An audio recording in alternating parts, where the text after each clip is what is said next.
mengertos kados pundi Gusti nimbali abi dalem menika dereng mengertos wonten menapa nimbali abdi dalem reksi Begawan Kapiyoro. Ya kaya ngene Begawan Kapiyoro. Pun kakang ketendhe kayu kali ketiban kayu lakar. Nyembah sepakan dijalui tolong karo Bapak Parmin karo Ibu Sulasmi. Inggih dijali menapa Gusti kok nedhi tulung kelawan Gusti kula Sri Nalendra Bathara Kresna. Ya kaya ngene. Senajan wayahan kasedina ora dadi apa, ya diceblus ngene gati. Ya kanggo sarete kaya ngene. Kados mekaten Gusti. Ya kaya ngene mula bukane siramu karo sirap iki dikokon jaga ana praja Ngamarta. Mbok menawa Kalimangandraja mlebu ana praja Ngamarta, ayo dibaleno kaya ngono. Inggih Gusti. Inggih sumangga yen kadang mekaten ya aja kecuman Begawan Kapiyoro ayo metu saka ing praja Ngamarta yen kaya ngono.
beso milang kori kemol mendong tal meko anu dalila lawatan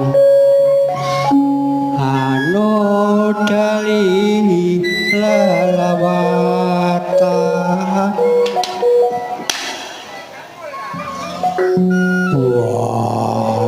wah enak gaya mudhun suka gantara kepranggul bedes sae niki dene bedes aku malu takon gak kanan apa siramu bisa tata jalma kaya manungsa iki la dialah mengko dhisik siramu iki sapa lan saka ndi sapa lan dadi asmamu wah ditakoni durung aku asmane malah pinakonan yo ngene iki lanang kepethana Delanggung perapatan yo genti pinakonan kaya ngene yo dene ora jebak kananku aku Patih Tejo Swaya kang dadi asmaku Patih Tejo Swaya lah sapa kang dadi asmaku yo siamu jenis siamu ora kenal bab kananku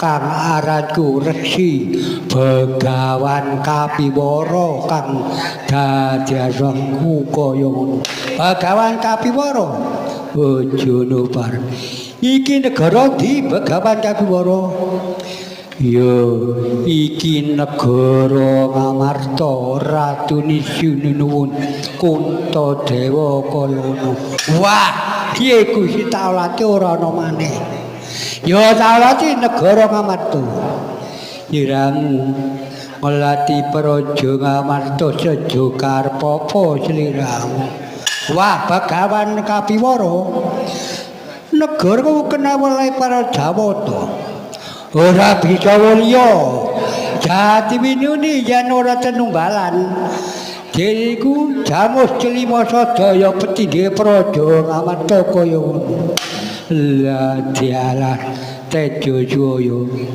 aja ana karan Begawan Kapiwara siramu tak dono kang kebeci tak jujurna kelawan api mbalika nyuwuna kelawan Dewa Suralaya jalu mulya negaramu kono ora kaya ngono Begawan Kapiwara Gustiku Prabu Srangana punggung oleh-oleh para Jawata bisa mulya dadi winune yen ora tenunggalan Petindhe Praja Ngamarta kaya ngono la dialaka Tejo Swaya gelem yo balik yo ora bal wani Begawan Kapiwara kelawan Tejo Swaya la dialah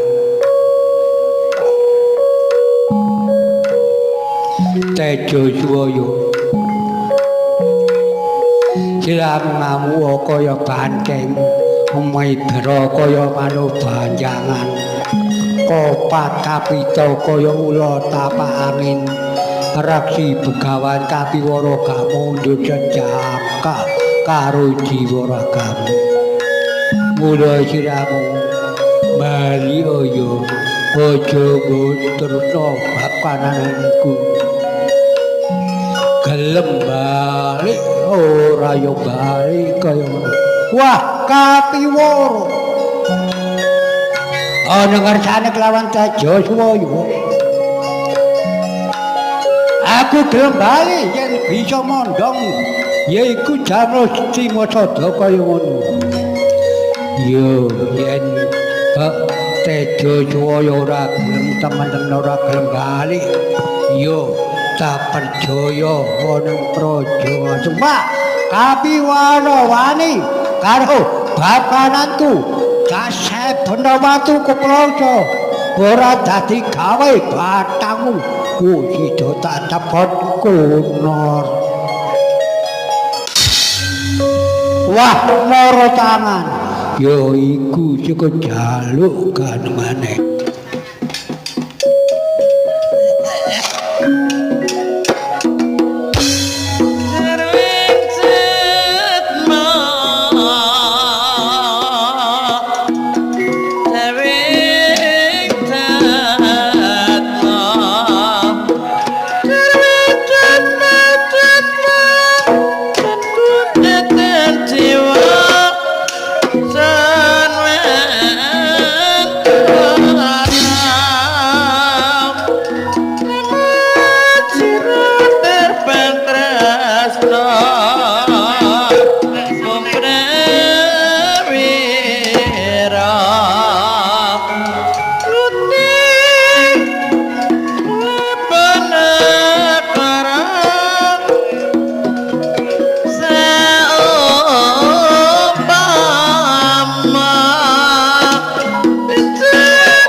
kaya kaya kan tak bumi.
Kaya Resi Begawan Kapiwara ngayuda kelawan Tejajaya.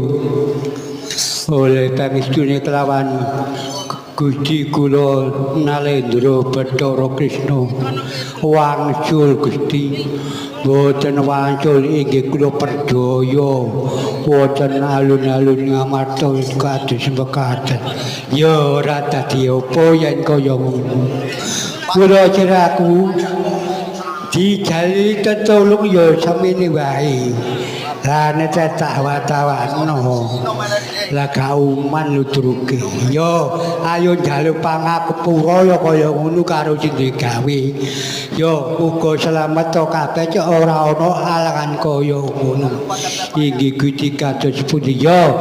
Yen kaya ngono ayo bali menyang Praja Ngamata ngaturna kelawan Gustimu Sinuwun Kuntadewa ya kaya ngono sumangga Gusti kula dherekaken.